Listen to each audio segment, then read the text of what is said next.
Good morning, Generations Church. So I'm going to be doing devotions for the next 3 days, and we're going to be looking at a story in Acts. I just want to pull 3 different points out of this story for the next 3 days. So the Bible passage is Acts 16, and starting at verse 23, and it's the story of Paul and Silas in jail. I love the title my Bible gives it. I'm reading out of the Passion Translation. It says, "Miracles can come out of painful places," which I just think is a great title. So I'm going to read the full story for this first one, take 1 point for today, and then look at 2 other points over the next 2 days. So it says this: "After they were severely beaten, they were thrown into prison, and the jailer was commanded to guard them securely." So that's Paul and Silas, and they've been thrown in jail just for talking about Jesus and just doing what God had called them to do. So it was a completely unfair situation. So the jailer placed them in the innermost cell of the prison and had their feet bound and chained. Paul and Silas, undaunted, prayed in the middle of the night and sang songs of praise to God, while all the other prisoners listened to their worship. Suddenly a great earthquake shook the foundations of the prison. All at once every prison door flung open, and the chains of all the prisoners came loose. Startled, the jailer awoke and saw every cell door standing open. Assuming all the prisoners had escaped, he drew his sword and was about to kill himself, when Paul shouted into the darkness, "Stop, don't hurt yourself, we are all still here." The jailer called for a light. When he saw that they were still in their cells, he rushed to his feet, trembling, and then he led Paul and Silas outside and asked, "What must I do to be saved?" So Paul and Silas have been thrown into this situation that isn't their fault. And I don't know how you would react in that situation. I don't know how you would fare up, but I would like to say that I would react like Paul and Silas, but the honest truth is I don't always.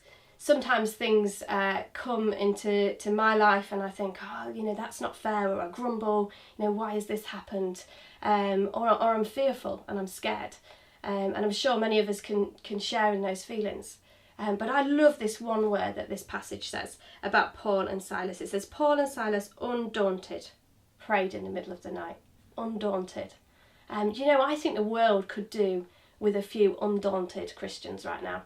Looking at the situation in our country and in our world, we should be the people that are undaunted. Many people might put their faith in different things and have different points of view. Some people are terrified. Some people are saying, this is the way it is. If I get ill, I get ill. And, that's that. Where should we stand as Christians? Well, we shouldn't live in fear, is the first thing. We should stand undaunted.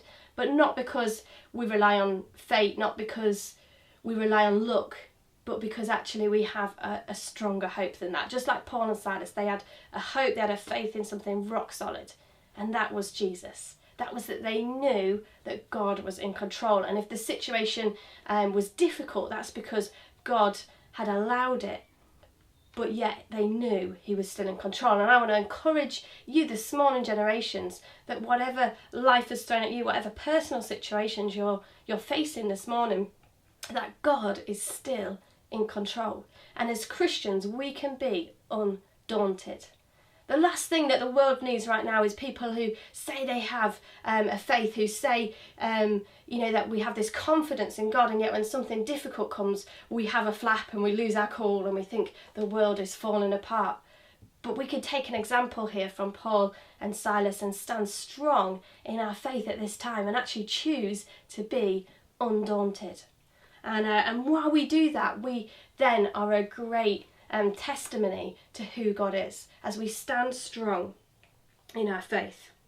We need to be undaunted, but we don't need to be unwise. And I know for some of us, we're making big decisions in the next few weeks. Some of us, perhaps you've got to go back to work. I know, like us at the moment, we are deciding whether to send Benny back into nursery. Some of you got to make decisions about schools. And, I'm really praying in this time today that we will be undaunted, but we'll also be really, really wise. And the two can go together. And we can have a balance of not being fearful, of standing strong in God, but also using wisdom. And maybe as the phrase goes is prepare for the worst, but hope for the best. Well, we can have a confidence this morning that our hope is not just in some airy-fairy thought or feeling based on luck or based on fatalism, but actually we have a faith and a confidence in the living God, in a God who is in control, in a God who loves us, in a God who will always turn everything for good in our lives. So today, church, let's be undaunted. Let's be unfazed, and let's stand in the truth of God's word for our life.